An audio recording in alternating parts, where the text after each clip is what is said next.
And the podcast begins with a song of rebellion. How can this podcast be my life? CD Burners. Timothy. Okay. Timothy. How's your microphone? It sounds great. I changed out the XLR cable. Sounds, There was a little bit of a buzz for Forest, but No, I think it we sounds might have great. found it. I really love Forest. Yeah, that was a good episode. I hope you guys enjoyed. I enjoyed. What did the comments say? Did I they don't know. I like it? haven't seen much. People were excited. We posted one clip. They were excited that he was on the show. Cool. I think it's great having people in here. Oh, it's the best. We're going to do something a little bit different on Saturday. That is true. Saturday, Morgan's going on a mission. I'm going to do my best to not fuck it up. You know, I'm going to do my best because I think the thing that is shitty and stressful is just like, you know, I think worrying about setting it up and making sure that everything is good is in itself shitty compared to the other part where it's being prepared for an interview. I think Yeah.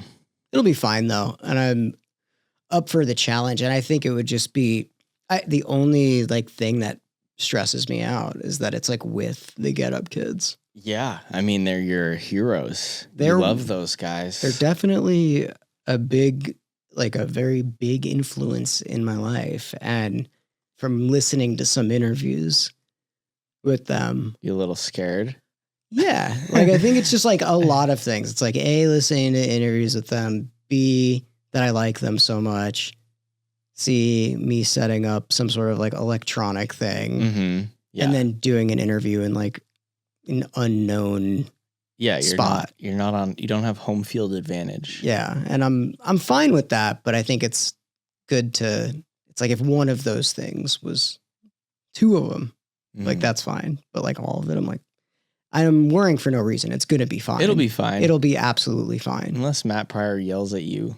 I kind of hope that he does, but I at the same time, like I think I know how to approach it. Yeah. I think I like know how to approach like this interview in a way that he won't be annoyed. He might be annoyed. He'll probably be annoyed. Maybe he'll confront you. I am annoying is the thing. Maybe Like, he'll say, "Hey, aren't you that guy from the observatory show that was not paying attention when you were watching my dude, band?" that would be. I don't know if I should bring that up. No, probably not. There's probably a like, Maybe. I dude. don't The know. thing is like when I'm like in it, I don't hear it sounding bad, you know. And then I think back and I'm like, shouldn't have said that. It's like, well, you know, I had to walk back the acceptance shit Yeah. that I said. It was literally at a fucking show, and I was getting yelled at by the guys in acceptance, but like they are also like half kidding too. Like they were like half kidding, but I was like, look, I really, it was a bad example. The example that I was using was not what I was trying to say. And I used a wrong example, but they're excited to come on and probably like fuck with me. I And hope like, they come in studio. yeah, we can see. But I do, you know, look, I was talking to somebody today who was telling me, she's like, I love sitting and listening to I like love cleaning my place and listening to your guys' podcast. Feels like I'm there with you. And I was like, I get dragged or like have to walk something back every episode, which is fine. Like I'm fine with doing that, or get in trouble with somebody because I said some shit about somebody's like personal thing. Every episode, I like somebody is mad at me. I think, you know, that's what makes you great at the format of radio, is because you're just chatting and being yourself and, you know, saying whatever comes up to your mind. Yeah, and I know that some people don't like that. I know that style is not for everybody. I'm like aware of it, you guys. It doesn't mean I'm not going to do it. I think the first step in any of that stuff is at least the acknowledgement. Yeah, admitting that you have a problem. Admitting that you are powerless over being annoying is the first step. So that is that is the, we're at least there. So, Well, today, guys, we're going to be talking about the Get Up Kids, Something to Write Home About. It was released September 28th, 1999. I want to talk about why we're doing this. Like, I think it was, we absolutely can. We got a whole episode ahead of us. I think it's, so what we're trying to do is, I looked at the list of albums that we had, and I was like, why don't we do an album that I really like, and then one you really like, or that we want to know, because we don't like the exact same things. And I think that is a fun thing to do, to be like, all right, I really fuck with this, I don't know too much about it, or you really fuck with it, you don't know too much about it. Then we can, I think that's good. It's better for us too, because I'm like, I don't fucking like some of the albums that we've had done. Like, I don't care. Yeah. Well, it's good. I was thinking about it. Yeah. When I was doing research for this, because it's really broadened. This podcast has really broadened my horizons and like opened my eyes to a lot of things that I didn't necessarily pay super close attention to. And I feel like as people who have now made a career over the last 10 years off of this genre, it's important for us to look deep into these albums. It like really is important. Like, and that's why, like, even the ones that I'm not like, I think it's so good to know about it. And then the thing that ends up happening is I'm like, oh, now I do like this. Mm-hmm. It's very rare where I will listen to an album and not find one redeeming quality about it, or something that like except for Acceptance, right? It's a perfect album. It's 10 out of 10. No parts or songs are bad. I'm walking it back. All right. So this album came out in September 28th, 1999, which I was 10 years old. It came out through Vagrant Records and the band's own sub-imprint label called Heroes and Villains Records. And this was a definitive album for the quote unquote second wave of emo, but don't you dare tell them that they are part of emo, or they will kill you. So look, this is going to be, we get to be the annoying Ian Cohens of the world. And in this episode, we get to take because I feel like this specific album, this specific like subgenre of emo, you get the most annoying son of a bitches on earth talking about this. Yes. In ways that are so fucking... We actually posted a meme about it today on our account. I approved it. So let me see if it's gone up. It should be going up right now. It was that guy. Yeah, that was like, the guy that I said, David Cross. Yeah, David Cross. This is not Midwest emo. Look. Let me see if I can pull it up for the... Well, they're not. The thing is they're whatever. It doesn't, none of this shit matter. Call it whatever you want. If it helps you, go for it. They're not technically Midwest emo, I don't think, but it also, at the end of the day, doesn't fucking matter, is the thing. None of it matters. None of it matters. The thing that does matter is that this is a great album. It is the blueprint for everything, every sort of like pop emo that came after it. Like, this sounds like The Starting Line. This sounds like Motion City Soundtrack. This sounds like all those bands that got big in 2002 and beyond. The thing about the Get Up Kids is that there were artists that kind of sounded like them, or they kind of sounded like some artist, but nobody sounded like them. And I think, especially with 4 Minute Mile, the album that came out before this, was, in my opinion, like, I would say that that's like the best emo album of all time. Like, I think that is like, if you're like, what is emo, to anybody from our age to like who's growing up listening to it now, I would be like, listen to that, you'll get a good idea of it. Does it matter that I think that and I'm wrong, or whatever the fuck? It doesn't. But to me, that's like what I consider emo. There's a quote from Mr. Peter Wentz where he's talking about the importance of 4 Minute Mile to Fall Out Boy. He says there should be a how to be a pop punk kid starter kit with bands like the Get Up Kids, so kids would know whose shoulders bands like us are standing on. Fall Out Boy would not be a band if it were not for the Get Up Kids 4 Minute Mile. It's interesting you say that because they had Beef Alert, but in the late 90s, like Blink made fun of the Get Up Kids and, you know, calling them the whiniest band of all time. And which, like, I get why somebody would say they're not, but I get why it's it. But Jim DeWeese Suptic later responded by saying, without us, there would be no Fall Out Boy, and without Fall Out Boy, there wouldn't be no Blink-182 reunion. That is maybe true, but they just like, I don't know, man. I feel like they're really on edge and they're really, I know. But it's like you guys are so great and so influential to so many people at this point. I think you should embrace it.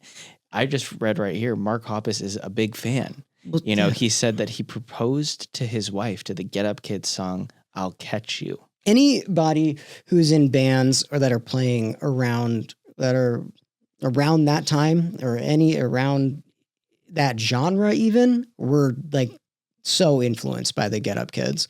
And I think that you're right. It is something to super embrace, but that's like telling somebody to be like, hey, why don't you just not be depressed? Yeah. You know, that's like, Have you tried not being that way? Have you just tried not being sad?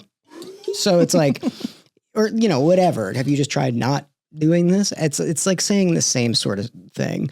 So I get it. I wish they would, but, you know, fucking maybe in time, or maybe they are now. Who the fuck knows? We'll find out on Saturday. Yeah. I mean, yeah. So this album, like we mentioned, it's a defining album for pop punk. And I think we touched on it a little bit in the Hello Goodbye episode when we were talking about the Get Up Kids and Reggie in the Full Effect, but the integration of synths, and that is largely due to the band's new member that joined for this album, James DeWeese. I'm going to do this and then I'll say the thing that I want to say. What? Like, I think it's good. You say something that is like a fact. Well, this is how you start a conversation. You say a thing, and then you're like, yes, I love the synth on this, blah, blah, blah. James DeWeese is such an important part. I love Reggie in the Full Effect. This is how conversations work. I don't know that. And I feel like I'm just interrupting every time because I'm like, ugh. So that is super important, not only because that was like that's what I thought electronic music was. Yeah. Was literally just the Get Up Kids had synth in it. And then there was a drum machine on like the end of Jimmy Eat World's Clarity. And I was like, that's electronic music. Yeah. That's like all I thought. But at the same time, there was like not a lot of bands doing that. And they did it like simple. So it was like, it was hard to be like, oh yeah, they are a synth rock band because they're not, or they're electronic because they're not. They're a synth rock band in the way Motion City is a synth rock band. Like it's still like a rock band, but it has like the woo woo. Yeah, which is like, I got that sound. I found it. I'm Mini Moog. Yeah, I didn't get the keyboard. I got the plug in. Patch.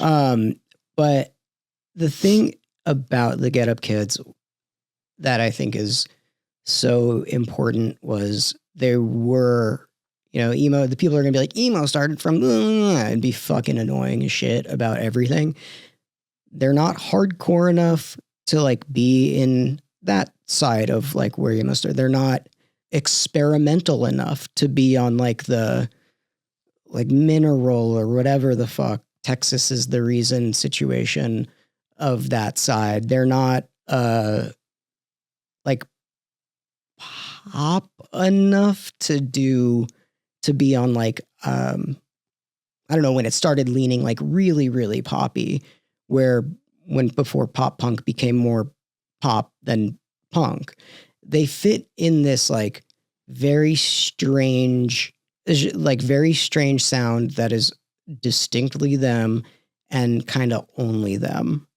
And that's why I think it's really like, they were like, oh yeah, this is, to me at least, I was like, that's why this is emo, because you can tell, but it's its own thing. Yeah. I mean, it definitely was pop in the sense like it brought this like pop sensibility to punk kind of for the first time, and it also brought this like emotional sensibility to punk for the first time.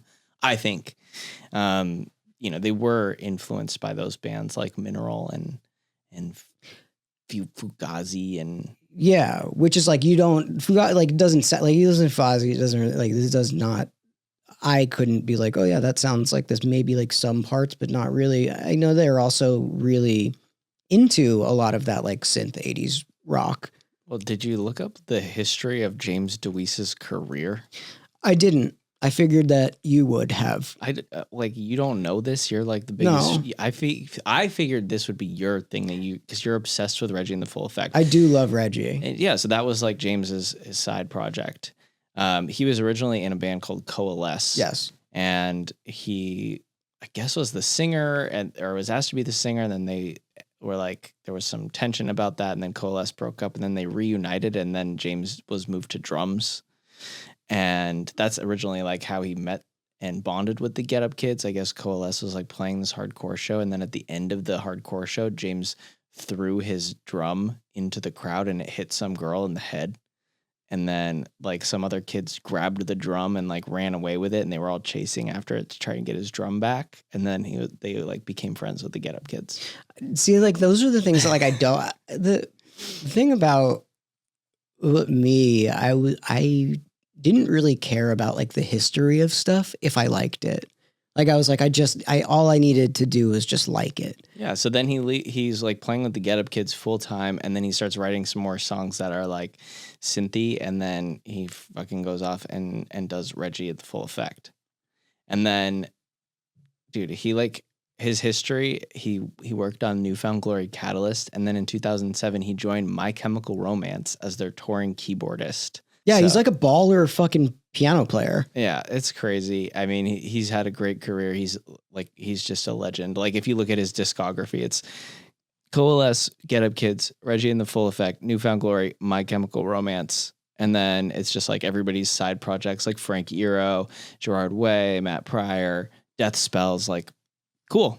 Fucking awesome. This is his debut with the band. And I think this is kind of like really where the Get Up Kids kind of gelled for the first time. Not discounting 4 Minute Mile, but I think this is like a breakthrough for them. It is because these are, I think, we were listening to that interview that they did with whatever that fucking Brooklyn Vegan. Mm-hmm. And Matt Pryor said something like that I didn't even consider because I just like the songs. But 4 Minute Mile, it was like they're kids. They didn't know about song structure.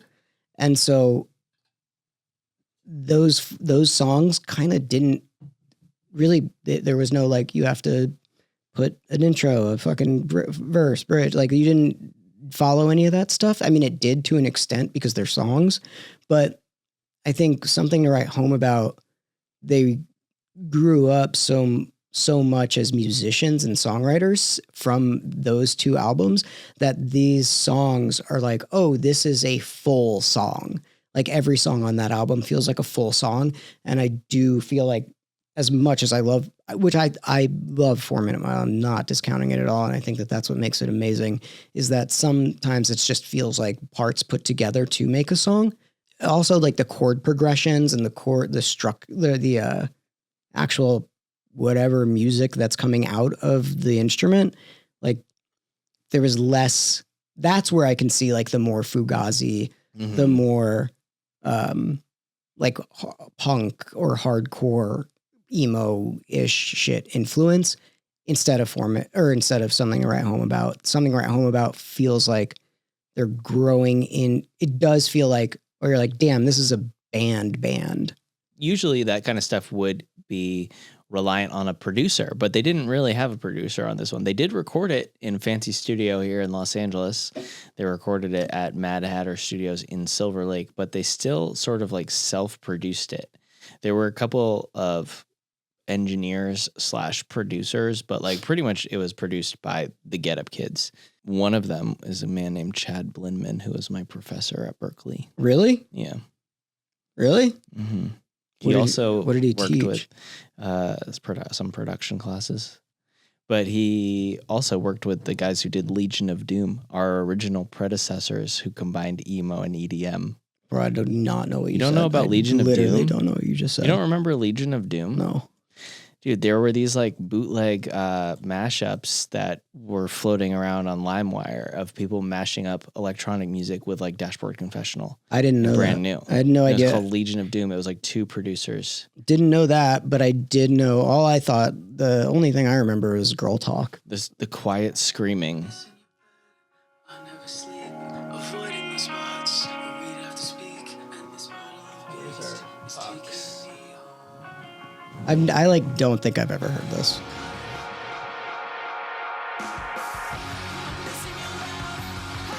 Okay, so they just like I didn't know this existed. Yeah, I mean, there were a couple other like edits, and I remember these getting passed around all over. Are LimeWire. they like pretty? Are some of them like pretty good? Or Yeah, I'll go back and listen to them. But I read a cool quote that today. It was really hard to sift through a lot of Get Up Kids stuff because everybody that writes about him is so fucking goddamn annoying. So it's like you got to try and find nuggets. And unfortunately, Ian Cohen does have a lot of really good points and good things to say about them. Like what? Oh, I mean, like let's see, did I write anything that he said? He said, put aside the love songs and their classic Something to Write Home About can be read as a concept album about the pressure of seeing then fledgling indie label Vagrant literally bet the farm on their success. They also wrote concisely and passionately about girls, heartbreak, and trouble with authority, thus setting the norms for the 21st century emo. While the band's presentation and ethics were overtly punk, their songs hardened back to early rock and roll records that functioned as teen pop. Like he's really good at describing this shit. Well, let's talk about that for a second. So he said that Vagrant Records bet the farm. Yes.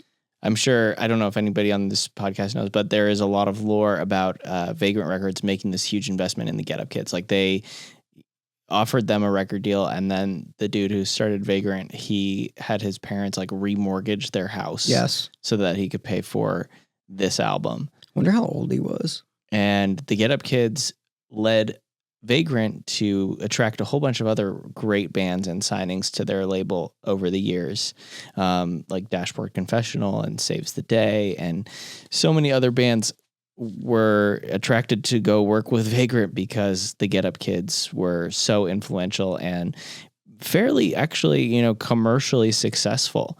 By 2002, it sold 150,000 copies. Like, that's a huge amount of albums. People were still buying CDs back then, but that's a lot of records. I mean, it's good. I don't know. I think we've done this one time where it's like, how do you compare? Yeah. Like, it's like, how do you I compare think that to streams? yeah, like, I don't know. know. I also like don't know like what other artists were selling at the time for like a comparison. But I mean, today, this is another good quote that I don't know who fucking said it. An artist might attempt to start a viral TikTok dance to promote their music, but this was 1996. The album came out in 99. But the Get Up Kids did the only thing that they could. They sent demo cassettes to every rock label listed in the pages of Billboard's musicians' guides to touring and promotion. Well, that must have been how they got signed to Doghouse That originally. is the label that responded was Mhm. Doghouse. And then they kind of wanted to get out of the Doghouse deal, and they ended up like giving up the vinyl rights to their older releases so that they could get out of the record contract early. And then they were being courted by majors, like they were in talks with Sub Pop and Mojo. And then I guess the deal with Mojo fell apart, and they ended up going with Vagrant. And I don't know. I wonder what would have happened if they had signed with a major. Like the whole course of emo history might have changed forever. I don't know. I mean, I think it did with this album, but like to the extent that it, like maybe quicker, or other bands that would have never fucking, or artists that like never, are discovering it later. Like Andrew McMahon said something yesterday with like asking, I was like, what if you were to do, he said a good quote that was like, I don't like to live in the, Yeah, like I don't remember what it was. I forgot what he said, but I was like, I get it. Like I get not wanting to do that, but sometimes I'm like, what if though? What if, it's like, it's fun to. I do that sometimes. I think about what if like we didn't have the pandemic? Yeah. Like what would our lives be like? They'd be so different. I think it's fun to think about that stuff sometimes. And especially when we're like talking about it in this context, it's like, what if they were to have gone to a label like, or a major? Like, I think it is really, I think it's fun to think about. So sometimes it's super annoying because you're like, no, that doesn't matter. Yeah. Like there's no way to fucking know. I did find out some things that like I didn't know. I didn't know that Matt Pryor started out as a guitarist and took on lead vocals. There's some tracks on here that feature Jim Suptic on lead vocals. Yeah. Including one of my faves, one of my standout tracks, 10 Minutes. Yeah. I mean, it's everybody's standout. It's probably the most like poppy, like straight ahead pop. Yeah. It's an awesome song. I like that they wrote about sitting in traffic. That kicks. I like that their biggest song is about like sitting in traffic. It kicks ass. But yeah, he's wild thing is like as distinct as Matt Pryor's voice is, I didn't even realize that it was somebody else singing for a long time. Yeah, I also didn't realize that until I researched this. Which is really strange because you're like, I know that that's Matt Pryor because his voice is so unique. Mm-hmm. Mm-hmm. Mm-hmm. It's funny. He's one of those guys that like that voice doesn't look like it should come out of that guy. Yeah. You know what I mean? Like I always really, really like that. What does he look like now? Beard? Oh, yeah, this is him. Perfect. Yeah. Mm-hmm. It's going to be interesting to interview him on Saturday. I have so many fucking fond memories of like this band with my friends. Like it was strange because like this was like an album. There's the albums that you like go around and fucking sing in your car with your friends, with your homies. This was like the big one for us. Like, I'm sure, yeah. This one was like the big one, and like my friends would cover. You were prime age. You were like 15, 16. Yeah. So like your friends were probably just getting their licenses. Well, you met my friend Todd. Yeah. And he had this handicap van that he like painted like the Mystery Machine. I think I've talked about it before, but he had that door that just went out of the side while we were driving, and on 4 Minute Mile, at least, there was a song that starts with "Forgive me," and I just remember people like sliding out of that thing, driving past a light, and going "Forgive me!" Like it just doesn't. Wait, like the handicap thing, like a thing to get wheelchairs into the van, yeah, and then so you guys would like fucking use it while you were driving. While you were driving, so you were like half out of the car while you were driving. You were buckled in, but it was like it was. That's so scary. It was very dangerous. Yeah. It was very, very, very dangerous. Like my friend Rome, who was the singer of Table for One, that band that I was in high school, he wrote the funniest, like they also started like kind of where I think I developed like a sense of humor around this time, like what I think is specifically funny. Rome wrote he kept calling Red Letter Day Red Toilet Day. Like, I don't know, like no reason why, no specific thing, no nothing.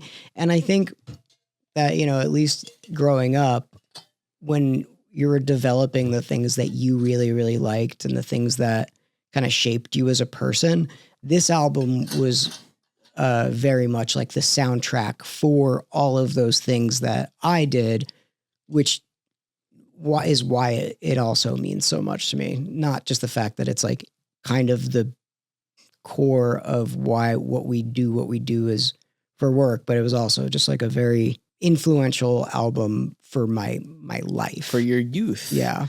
The Get Up Kids was one of the first concerts I went to, actually. I remember I went to see Dashboard Confessional and the Get Up Kids were opening, and I bought a Get Up Kids CD, but it wasn't this album. It was the one like after this What's that one after this called? It's not the Guilt Show. It's the one with Mass Pike on it. Last night on the Mass Pike. Was it the Wood? What they did? That's like the Woodson EP. Yeah. Is it? Is it No, on that one? I feel like that came out before. Yeah, see, this is the thing. I don't like timelines. I'm like, I don't fucking know.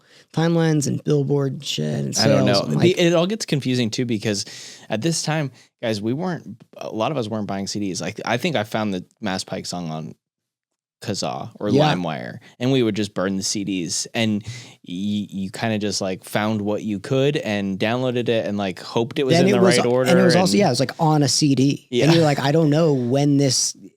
It's like you kind of put it on the thing. So it's like, yeah, this album could have come out 5 years before you have like the rest of another album on it. And you're like, it's very interesting. Like that's a very good point to bring up. But I remember Mass Pike was the first song that I got from the Get Up Kids that I like first like connected with. But that came out in 2005. So that's literally like 6 years later. Like that's when I started getting into emo music. When I was 16. Look, they both 15. They also put out like what I think is a better like, you know, people do covers. People do covers. People do covers of songs. I think that they did a better version of The Cure's Close to Me. Oh yeah. Like I think it's just a better version.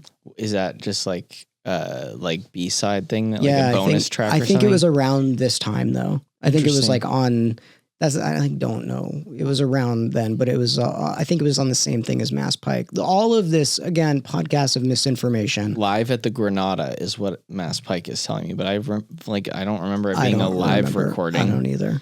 Morgan, what are your favorite songs off of this album? Dude, I don't know. What's the one that Summer Swallowed Us All? What song is that? Action?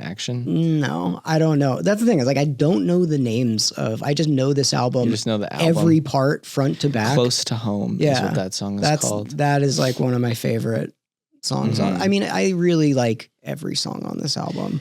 Are there any that you don't like? No, unfortunately, there's just not. Like the Get Up Kids was like a 10 out of 10 for me for a really... Even the slow ones? Yeah. I really like... You're not usually a slow song guy. I grew into really liking that. What about Valentine? Love it. You do? Yeah. I think all of the songs are good. Did you ever put Valentine on a mix CD for a girl? No, but I did. There's a lot of 4 Minute Mile on mixed CDs. I mean, Valentine, I feel like is such a cliche mixed CD song. Let me just play a clip. Valentine by Get Up Kids. All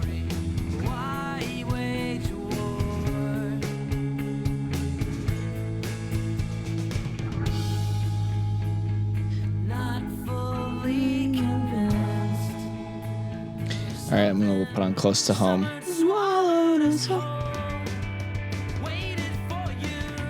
I also think that they did the thing where you hear the whatever. It's not what I dare I say it's like the twinkly part of the song. It's just like one. Are you talking about the guitar? 3 notes. They're arpeggiating. Yeah, like a chord. they did it the best, I think. Yeah, I heard. In that Brooklyn Vegan interview, the interviewer calls them Midwest emo. He's like, Midwest emo is not the Get Up Kids. It actually refers to a very specific type of math rocky guitar part that is worked into, and it's like, okay, yeah. bro. Would you guys? It would be so awesome if everybody wasn't so fucking annoying. Like that could have just been like a D. You know, like he's like, well, you're like an emo band from Kansas City, and he's like, no, that is not what that term means. Everybody's just like, everybody shut up. Who cares? Like, I literally just want everybody to shut the fuck up. It's a good album, and it's enjoyable. I love it. I don't care if it's like, dude, you could call this album Crunkcore, and I would be like, sure, it's awesome. You know what I want to point out about this album, like one song title in particular. I'm a loner dotty, comma, a rebel. I think that is the beginning of the Fall Out Boy song title names. So it's funny you say that, and that's a good point because so many bands that like later rose to fame, including Paramore, Fall Out Boy, My Chemical Romance, have cited the Get Up Kids as a major influence with something to write home about, especially being a key album in that inspiration. Especially Tom from Blink, which even after, I think they were just fucking around and they're like, they're the whiniest band of all time. Like, I think they were literally just like fucking around because Tom really, really loves the Get Up Kids. Really loves the Get Up Kids. I was going to ask you if you are basically already answered it, but this album is kind of long. Like, I feel like they could have taken like one or two songs off, but it's fine. It is what it is. Yeah, the thing is, like, I don't view it that way. I think it's because I like it so much. Yeah. But there's some other albums like that are the same length where I'm like, Jesus fucking Christ, stop. You don't need to add another chorus to the end of the song. Just cut it out. Well, I think this was kind of the era too, though, where it wasn't so popular to be like refining your shit. You're just like, no, it's fine. It can be what it is. It's art. Well, I mean, that's, when people do say that they like have influence from those like hardcore bands, those artier, hardcore, artistic-y hardcore bands. Like, I think that's where they kind of do that. They take liberty with being like, cool, what if we just made this a little bit longer and made this a little bit instrumental or did this. So I do think like that in that way that there's inspiration from it, which might be cause for length of the album. Yeah, this is just not something that like I can find one bad thing about. And that is maybe personal bias, but maybe it just is that perfect in your eyes. Yeah. That's fine. And that's the thing. Like, I'm open to being wrong, but I do think that this album in particular, like, I personally, I like 4 Minute Mile more. It doesn't mean that it's better because I think this is also as amazing, but 4 Minute Mile means more to me. But I if somebody put a gun in my head, I wouldn't know which one to choose, honestly. Which I like them but 4 Minute Mile is like, I was like, damn, dude, that defined my ass,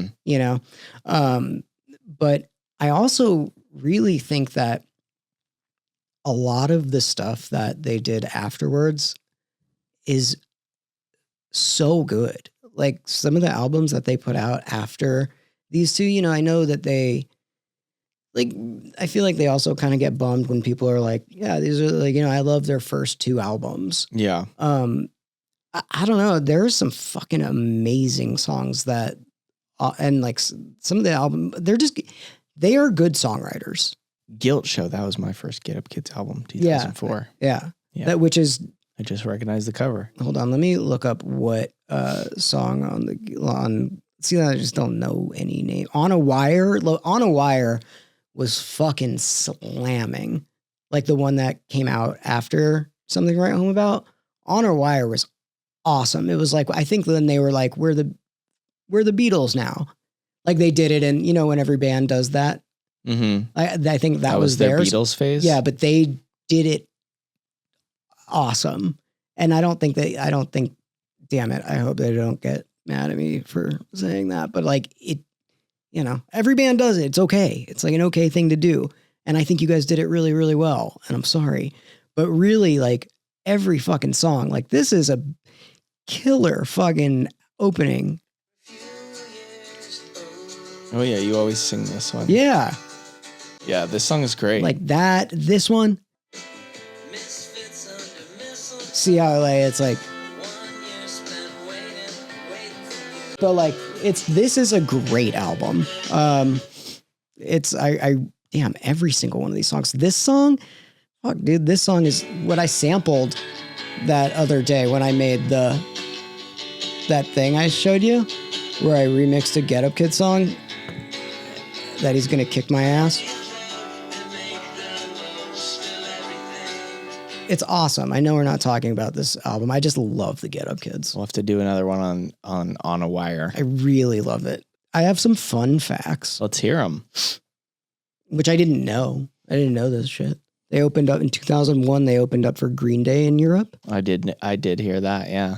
Crowds were not into them. Really? No. They said the fans threw shit at them. Oh my God. And it was like one of the toughest tours they ever did. Wow. Yeah.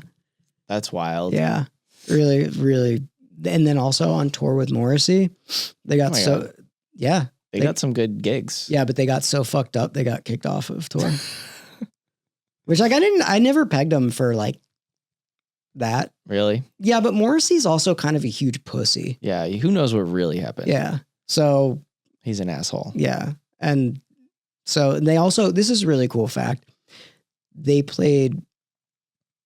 When they played the Warped Tour in the late 90s, most of the lineup was punk and ska bands. Yes. Emo hadn't become mainstream. And so they were like the kind of the very much odd band The out. weirdos. Yeah. Yeah. On that Warped Tour. I think that's really cool that they were like kind of the first emo band on Warped Tour. 100%. Yeah, that's awesome. Because it was like, all punk and ska. Yeah, that's really cool. They also, I guess that they were in talks. This is another what would have happened. They were in talks with like early talks about including Something to Row Home About songs in Tony Hawk's Pro Skater. Ooh. But the deal never went through. That is a missed paycheck. I'm sorry, boys. I know. And so it's like they might have gained, like, yeah, it's fucking crazy. Damn. I know. They also wrote a song for a car commercial that I don't know what brand of car, but it never came out. So there's an unreleased Get Up Kids car commercial song. Yeah. Huh. While Something to Write Home About became a defining album of the second wave emo movement, guitarist Jim Suptic has expressed frustration with how the genre evolved, criticizing later mall emo bands for turning it into a commercialized style. Which, like, I get. Fully get it. I'm fully right there with you guys. I get it. I like all that stuff, but I like stuff. But I get when you like kind of make a thing and then it's like when Dashboard, he was like, I don't want to be labeled emo. It's like, Yeah. it's the emo all goes back to the like emo is a bad word Sure. situation. Yeah. I didn't know that Action in Action was inspired by a real life prank. What is the prank? Dude, here's the thing. I don't understand the prank. It is It's a prank, bro. It's a prank. where they repeatedly used the phrase action in action during conversations to mess with people. I think they might have just said it. I get. So you're like having conversations and you just like try to work it in and Yes. then like the other person's not into Yeah, I it just, and like, you don't get know like the- more points. I just like something don't know the that. context. I'm sure that that's like what it is. Yeah. I was like very cautious. I was really like worried to go on Reddit because I was like, oh my God, I'm going to fucking hate all of you. Sure. I was so worried to do it. But there were some really good quotes from Reddit. This one was one of them. Punks wouldn't have been caught dead listening to this in 99, and there was no separate category. There was no punks and emo there were punks and emo kids, no in between. But and I mean this in the nicest way possible, and I mean this in the nicest way possible. You sort of had to be there. This album's influence over the next few years was vast. Another very great quote that I really love, and I'm like, this is kind of encompasses kind of how I feel about this. I'm pushing 36, and when I was I know when I was 13 and 14, I didn't know what punk or emo was. I just knew that I liked the sound of whatever I was listening to. And I think that is very funny. I also have another funny quote. I don't know if I want to say it. I'll say it. Matt Pryor was a dick to me in 2006. He seemed annoyed that I liked his best record. Sorry, man. A million people wish they could write anything like Something to Write Home About. I'm so excited for you to interview Matt Pryor. Yeah, it's gonna be rough. All right. Well, before we jump into our interview with Matt Pryor, let's do some If You Like This, You Might Like That. I mean, I mentioned it already. Motion City soundtrack, Hello Goodbye, those because of the synth. But I think a more modern band that is Get Up Kidsy is probably like The Hotelier. that's my about as close as you can get to a 4-minute mile with a current band. Mm-hmm. I think that was like they did something on that album. Yeah, and then their album after that was really bad. Yeah. I mean, look, it can't all be linear turnover. Acceptance. Here, I have a lot of bands that if you do like this album, if you haven't listened to this album, please just like do it, give it a shot. I know you may have reservations about it because like it's all, whatever. Just listen to this album. It's great. But if you do find out that you like this album, we spoke about it. Reggie is great because not only are some of the guys in it, but it also was another, at the time, like nothing, it was like nothing like it in the scene. It was like funny and electronic, and it was kind of like a joke band, but a lot of the songs were not jokes. Right. It just has that like funnier edge to it. Yeah, it was, which is interesting, less for serious at the was time. super interesting for this genre. It was like funny and weird and good all at the same time. Paved the way for 303 and Crunkcore. Yeah, eventually. Yeah. Like, then some really good bands to listen to that if you're like, I want to dive a little bit on they're like less poppy, like, but incredible. Sunny Day Real Estate, Boys Night Out, Jets to Brazil, Jealous Sound, which got overlooked a lot. Really, really, really. I always get them confused with the Hush sound. Yeah, I don't know what either of them sound like. The Jealous Sound was like another one of those bands that like I had just gotten on a burned CD, and I was like, who is this? Yeah. And then Cursive is Cursive. I wouldn't say that they like. Cursive is like if Bright Eyes and Get Up Kids had a baby. Kind of, yeah. Yeah. Like they had sex with alcohol. Yeah. And then had a baby. Yeah. And then Matt Pryor's solo projects, because like I think if you like the Get Up Kids and you like his voice, you're gonna like all of Matt Pryor's solo shit. New Amsterdam's was at the time, you know. They're not called that anymore. What are they called? The Old Amsterdams. Well, that's it. We're done with the podcast forever. Thank you guys. This is the forever. There's going to be no more episodes. Because Matt Pryor is going to shoot us. Yeah. He's going to be very mad at me. So, well, I hope not. Maybe, you want to know what? Maybe I catch him on like a day where he's like. Yeah, maybe he'll be in a good mood. Or maybe all of this shit is just not real. Mm-hmm. And maybe it's other people's perceptions of it. Maybe. All right, guys. Thank you so much. Here's our interview with Matt Pryor. Find out if he killed us after this. Bye. Bye. Don't like interviews that follow. That's fine. You've said this. I've been around the block. We're good. Yeah, you've said the same shit a billion times, and I didn't. Trust me, I know. Yeah, and I like don't want to. That's like not what I want to do. I'm not. When I listen to interviews, I don't want to hear the same thing that I can just like look Totally. up. Hello, Matt Pryor. Hi. From the Get Up Kids. Hello. Surreal. I don't know how far apart. I think it should just work. But Okay. surreal thing. We were just talking that this is a wild thing for me to be doing. This is a hard one. I got to tell you, I'm usually I've never. Oh, can I do anything to make it less difficult? No, I think you did. I think Okay. it's myself. I got to get over that thing. I get it. There was like, have you ever done it like over the years, like been like, oh shit, I don't know how to. Yeah. Well, like new situations, yes. Like interviews, no. No? But there's a handful of people that I've been afraid to meet, and so but for the most part, I just try to go into situations and just kind of see where the wind takes me. Yeah, I mean, I'm trying to, but it's just awesome. But anyway, congratulations. That's something to write home about. The 25th anniversary. Yep. Is there a reason you put out the demos? Because I love them. It's not even all of them. That was just what would fit on one LP. The funny thing is that like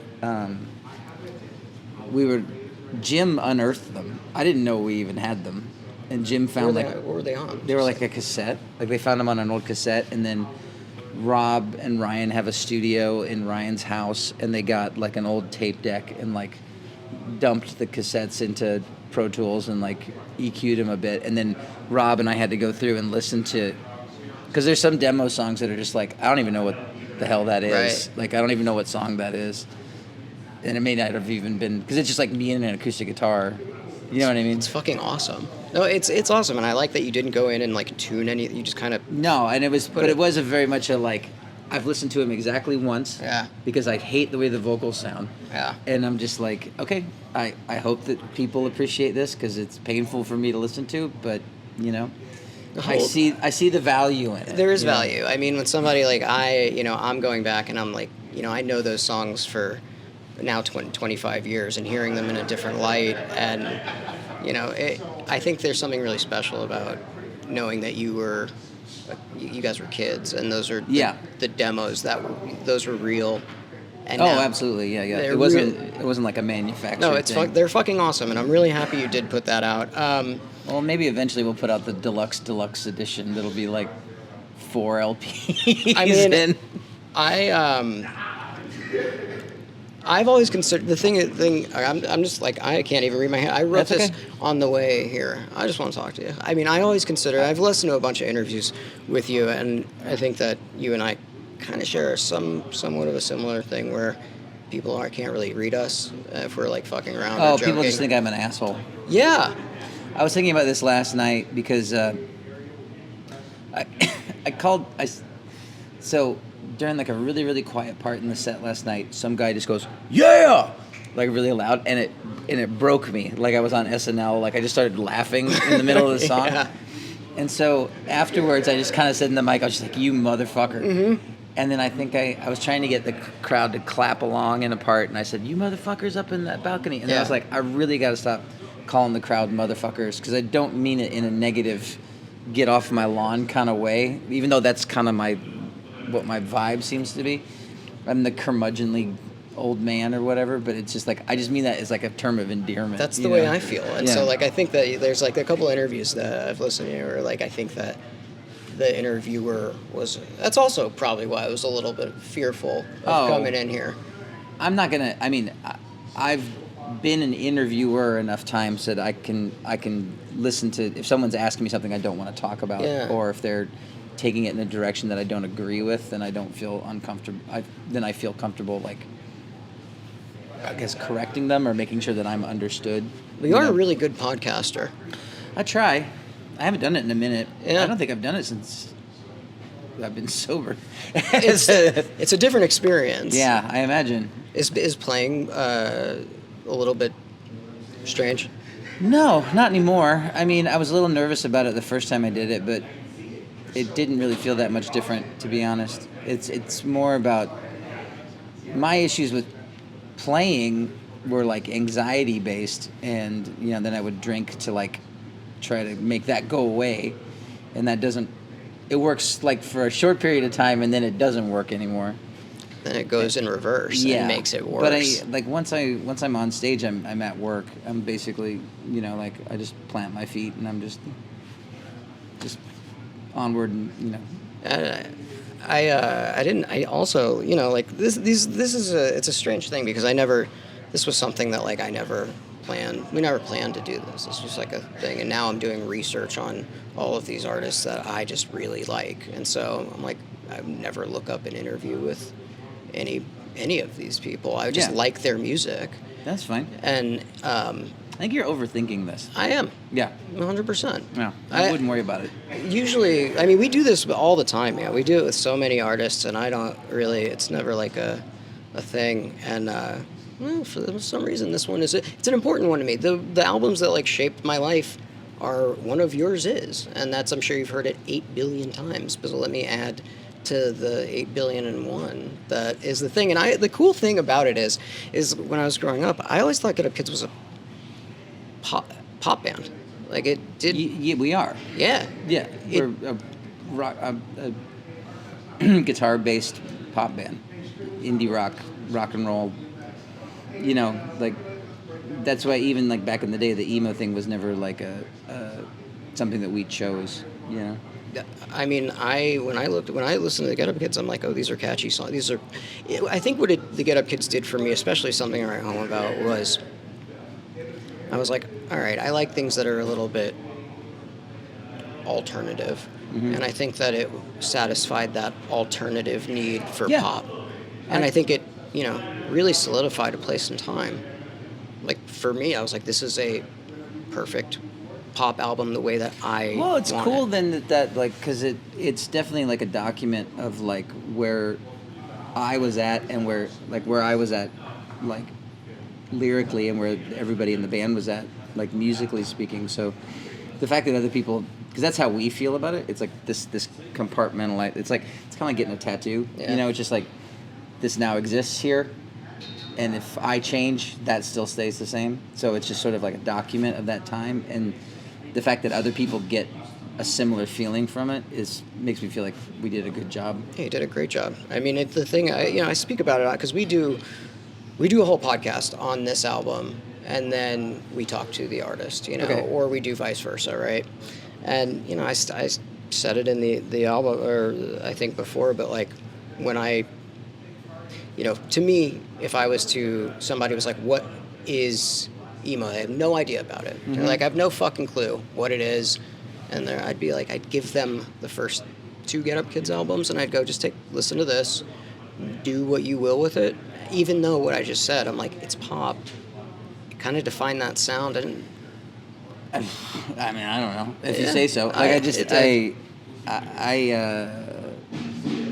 the thing about the term emo is that it means so many different. It's kind of like the term punk, where it just means something different to everybody else. So if we just try to be the best Get Up Kids we can be. look, man, know? I'm not like a huge fan of labels in general, because when you listen to like any music, you're getting some sort of emotion out of it. So it's like, Well, that's why the term seemed so sort of like ridiculous in the first place, I because agree. it's just like what music isn't emotional. yeah, The thing I've thought about this a lot over the years. I think it comes down to like the lyrical content. 'Cause Yeah. I don't think that like what we're doing musically is significantly different than, it's 2 guitars, bass drums, and keyboards. Like we're not doing rock operas here. It's not Bohemian Rhapsody, but I think the kind of like earnestness of the lyrics and the like that sort of aspect of the emo thing, I think is what maybe differentiates it from punk rock in a way. I don't know. It's not my job to figure that out. But And it's not, I just like music for music, right? And that's, I've always have. And like, I just happen to, I grew up with metal that evolved into like punk, which evolved into Get Up Kids, because I cool. was like the more evolved. me too. Really? Yeah. Yeah, I was like, that's what I started. I started I grew up listening to like Dream Theater. Nice. See, for me, it was more like Guns N' Roses era, like 80s hair metal. Like, I don't consider Guns N' Roses a hair metal band, but like Motley Crue's first 2 records are some of my favorite records of all time. So I can go deep on that. I mean, it's a really strange progression, because I've talked to a lot of people that's kind of their route to where we end up at, is that metal to punk to whatever this is genre. Well, yeah, for me, it was like metal, and then Metallica does Garage Days, and that leads me to the Misfits. And then eventually that leads me to Bad Religion, and then that leads me to Fugazi, and then all of a sudden, just like, Yeah. and then next thing you know, I'm listening to, DC stuff, and then like a bunch of like 90s like alt rock, indie rock, Superchunk, Archers of Loaf, Yeah. that kind of stuff, and then then we get to where we are today. I think the other person that I kind of tripped out about talking to is Mark Trombino. Oh yeah, Yeah, and I've never met him. We have so many friends in common. I've never met him. he's an Odd duck. I've he's heard. and Yeah. he like self-proclaimed too. Yeah. He was like, yeah, I'll do the interview. I'm really bad at interviews. And he was. It was like, so how was doing this amazing album? And he was just like, great.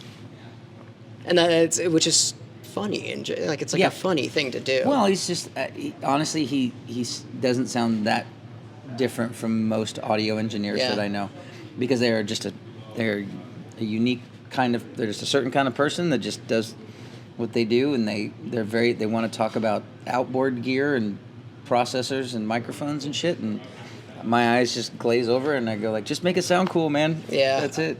I mean, you were recording a bunch of songs for people. Mm-hmm. Are you still doing that?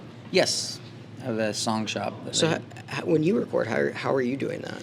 I just have a little home Pro Tools rig, like a what's it called, a UA Apollo, and then an SM7, and just kind of do it. That's how I do like most of the, like if I'm doing either the song shop stuff or if I'm doing demos, or like I've been working on a solo record and I did all the vocals at home and the acoustic guitar at home. So, just it's a little space in my garage. Have you ever? That's all I need. Have you ever written a song like for somebody else and been like, "Fuck, that should have been a Get Up Kid song"? Not a Get Up Kid song, but I have had songs that one time early on where I was just like, I think I'd like to make this one of my songs, if that's cool with you, and they were like, yeah, that's totally fine. So, Really? Yeah. Yeah, I always wondered. If they had said no, I wouldn't have done it, but because there was a time where I think Max Bemis was doing that too. he still does, I think. Yeah. Also, Odd Duck. Also, just the wildest guy ever. He's weird. He's a good guy. He sends me texts at like 4 a.m. because he doesn't sleep. He's like a I know. vampire. And so I'll get like 10 texts from Max when I wake up in the morning, and I'm just like, there's no point in me texting you back. You're asleep now. Like, He was one of the first interviews I did. I was on K-Rock for like a couple of years, Okay. especially over the pandemic, and he was one of the first interviews I did. he's a trip, man. He's a. He's a unique person. I really feel like some of the songwriters in this genre are the best songwriters in the entire world. I really, Chris Conley, you, Jim Atkins, I'm just like the fucking pop guys. Well, thank you. That's high praise. That's good company to be in. Yeah, man. I mean, you've been doing this album for, I guess I kind of want to, you recorded 4 Minute Mile in like 2.5 days. Yeah. Yeah. Do you think that? I guess this might sound bad. I don't know. Huh? This might sound bad, but do you think that with something you write home about, you had so much more time and money? Do you think that anything that the Get Up Kids was in 4 Minute Mile that you want to achieve, did you lose any of that or gain what you became as a band? I don't think we lost anything, other than, if you want to be technical, you could say like, any kind of like loss of innocence. I mean, you lose a certain amount of innocence when you make your second record because you've made a record before. Like, 4 Minute Mile is very much like it's hard for me to relate to that record a whole lot because it's like a 19-year-old Right. doing something for the first time. And then like a tattoo, like I was saying before, it exists as a document. Even I couldn't be more different than that person that wrote those songs is now. So, you there's that thing about how you have your whole life to make your first record, and that is true. But it was very much just sort of like, there's an element of it which is sort of like losing your virginity. Yeah. Where it's just like, you're not. It definitely happened, and you definitely did the best that you could, but you could probably do a better job. I did not do the best that I could. Yeah, well, and that's not like it's not a dig or anything. It's no, just, and like, but the thing is, like, that's what's one of the beauties about punk rock is that, like, the imperfections of that record, I think, are one of the things that make it endearing, and we totally get that and would never like fuck with it, but I will say that, like, when I sing those songs now, and I sing them better and in key, no one complains. Yeah. But when I listen to that record, I'm just like, oh, the vocals are so bad. It was the first time that I heard anybody like. I heard something that wasn't perfect. That was perfect to me. And I appreciate that. I feel that way about like Captain Jazz. Yeah. Like Piebald. I feel that way about totally. Same where sort I'm of just deal. like, where actually though, I'm like, you are. I don't know if you're trying to not sing on key. Like, Oh no, Travis. I was like, I can't tell if you're doing this. Oh, he might be fucking with you. Yeah, that's true. He's a weird dude. He is a weird dude. But yeah, I mean, hey man. Hey, how's it going? But yeah, I mean, the whole thing is like we would have made a more polished record if we had known better, had more money, had more time. I mean, Ryan was still in high school. The reason we made it in 2.5 days is because we had to like sneak him out of high school and drive to Chicago and then get him back in time to go to school. So, you know, but you know, sometimes it's happy accidents. You know, it's like. Yeah, look. Necessity is the mother of invention. What is it? Necessity is the mother of invention? Yeah. I mean, I think, you know, what I do for a job is a happy accident. It was the right time, right place, right people, you know, and I'm get the opportunity to do stuff like this, Yeah. right? And so I get it 100%. And It all leads us to this point. Yeah, and I don't know, is there, look, I know you got a cruise to sound check at some point. I was more just kind of observing who was showing up. Yeah. I'm sort of like waiting for someone to start making noise, so I have to yell at them and tell them, I'm doing an I interview. know. I actually want you to be kind of scary on this thing, so I can be like, he was. See, I told you. Look. Yeah. Was. Okay. Good. Like he yelled it out. But I mean, like. I just look like an asshole. I'm not actually an asshole. When I just met you, when I was like, hey, I'm Morgan. I was like, I don't think he's a dick. No. I was like, I don't think that this. I think that you have the same thing I have, where people read us as we're being. Yeah. I'm direct. Yeah. Like I'm very direct, and I think some people take that between my position as a performer and, you know, whatever it is that I do, and like the whole beard thing, like, you know, I look like a January 6th Yeah, I mean, I look like a homeless person. Well, so, there you go. Hold on, I'm going to see if this is. I want to make sure. Oh, we're still good. Fuck yes, dude. I'm doing a good job by myself. Well, good. Congratulations. I think you are doing a good job. Thank you. I think you are doing a great job. Congratulations on 25 years of the best album. Literally, fucking, it's so good, dude. I'm sorry that like, it's so goddamn good. Oh, thank you. It's really like my sister. I text my sister today, and I was like, hey, I'm. You know, she knows what I do. We've done like a bunch of shit over. We have like we DJ a bunch of big things, and she's like, cool. I was like, I'm interviewing the Get Up Kids, and she's like, shut the fuck up. You know, it's just like a insanely pivotal moment. You know, unfortunately and fortunately, if it wasn't for you, I might not be doing. You know, maybe when I wouldn't have. I'm sure somebody would have done it. I don't know, man. Like who, you know, everything brings us to here. Yeah. You know? No, I think if there's anything like, I know you did something to write home about, pretty close to where I live. It was in Silver Lake. Yeah. So pretty close to where I live. Kind of talked to Chris Connolly about this, and you know, you did the first album back home, right? Yeah, it was in Chicago. Yeah, Easty, Midwest. Like that's where I'm like, I don't fucking know. But going to California and doing this album, did you write a lot of the stuff there or prior? No, we did a lot of most of the stuff is demoed from back in Kansas. Like, we did some like pre-production in like a rehearsal studio, but a lot of it was pretty fleshed out by the time we got here.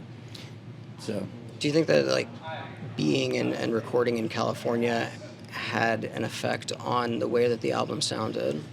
Los Angeles specifically. I don't know that it was California or Los Angeles specific. Definitely being away from home and having the freedom to just have a month to focus on the record and not have to worry about anything else, not have to worry about school or work or, you know, like it's sort of it's a privilege. It's a luxury of having enough money. So it's just like a privileged thing, but I didn't get to experience much of LA or California because I was so laser focused. It was like get up, eat breakfast, go to the studio, be at the studio for 16 hours, come home, go to bed, you know. Were you you know, at that time, were you like aware of what you were doing? You know, you're young. Yeah, no. Like, we just wanted to make a record that sounded better than 4 Minute Mile did.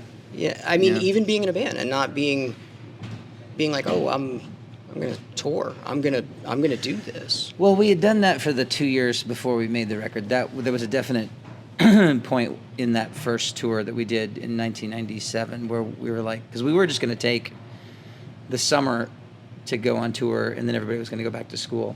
Excuse me.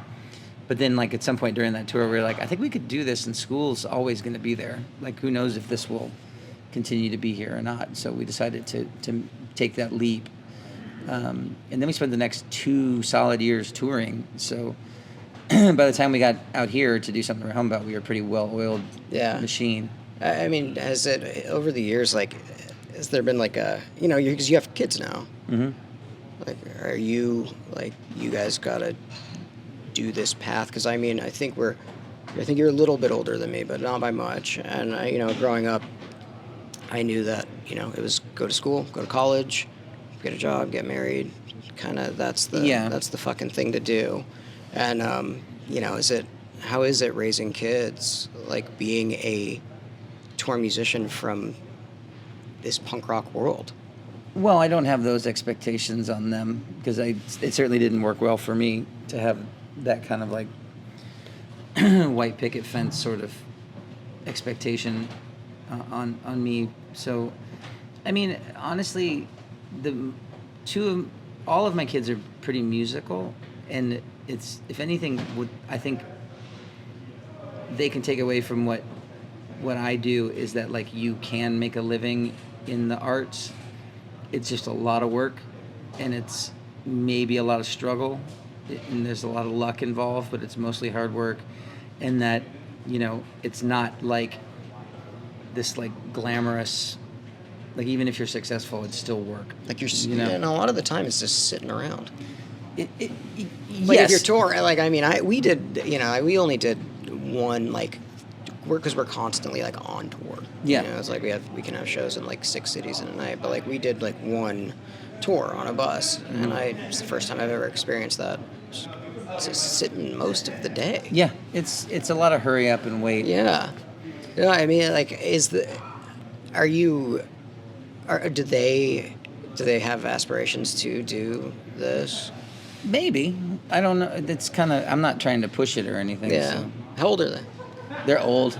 They're not even kids anymore. They're 22, 20, and 18. I mean, do they think you're cool? Do they think, like... not at all. they're my friends more than anything at this point, so... That's really funny. Yeah, no, I didn't know if they were, like, young or... No, I technically don't have any children anymore because they're all over 18. They're all adults. That's so wild. That's really crazy. I did hear you. I listened to they did, like, a thing with Jim Atkins a minute ago, and oh yeah. They were helping you. Your kids were, like, helping you. Yeah, that's my youngest, Jersey. He's my tech guy. Are they great? Are they good at tech? It seems like you're not bad at it. For my age, I'm decent at it, but, like, yeah, they're much more technical than I am. Were you always like that, like, growing up with? Because we were of the age where. I mean, it's, you know, I remember the time before the internet, so, you know, I'm not technophobic. I'm not, like, I don't feel the need to get the new tech every time it comes out. Yeah, you know what I mean? I do know what you mean. And like, I'm always kind of skeptical. I'm just like, okay, well, that's cool and new, but is it necessary? Do I need it? Yeah. Yeah. And then sometimes we do. I remember thinking that about when iPads came out, and I was like, I'm not sure that I need this. And then eventually I did. I needed it to do merch. You know, like, that's really all I use it for, you know? A lot of young kids listen to this, Okay. like this podcast. Men, they talk shit on me, so fuck you guys. But no, it's okay. I don't mind it, and I bring it up on myself. But I kind of wanted to give them a little bit of a glimpse of what it's like discovering music and being in a band before the internet. Because I mean, they just don't know. I mean, it's the same thing. Just it's like an extra step. It's still other people curating things for you, and, you know, it's just more word of mouth. And, you know, the internet is the same, you know, field. It's just sort of, like, way quicker and way easier to connect with other people. Like, you had to, like, you know, physically mail a cassette to somebody, but, you know, now you can just send them a file. It's just, like, it just makes things. But it's the same thing. It's not like the internet changed the way the language works. It just changed the speed at which we can communicate. I mean, I remember without the internet and the internet, I'm like right there where it was like we had yes and no. Yeah. And I remember like that's kind of how I did music discovery. And so growing up, like, how were you going out and actually, were you like physically going to record stores, or Yeah. did you have older friends that were like, Well, there's some formative people in Kansas City and some all ages clubs, and one really great record store that I had the privilege to work at for a little while that was called Recycled Sounds. And it would be like, it was very much like, oh, have you heard this? Oh, you like this? Have you heard this? And so, it was, I didn't have like older siblings or anything like that, but I had like older like friends who were in bands, and I started playing in bands when I was 15, so I was always the youngest person around, so I was always absorbing what everybody else was throwing into the pot. yeah, I'm in the same boat. Yeah. My partner's gonna kill me, but like I remember there were these. It doesn't make any sense to anybody, but for some reason, a bunch of Bosnians came over to Tucson, where I grew up. Okay. And they all loved like 3 Mile Pilot and Cool. like all of that stuff. They showed me all of, like No Knife. Yeah. And so I was in bands with all those guys doing that, and that's kind of what got me into all of this. Yeah, which is, that's awesome. Yeah, and they were just like a couple years older than me.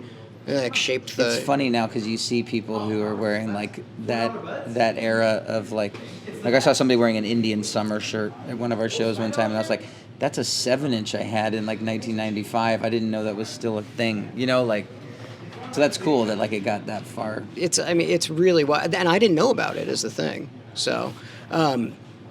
I know that we have mainly talked about, like, it really covered a broad bunch of shit, but this is about something to write home about. That's okay. We should probably just wrap it up, though, because I got to go sound check. I'm like, do you have, you've done a lot of interviews, anything that not been said, that's what I think is awesome about this album, that you're like, I can't just look up this fucking guy saying this.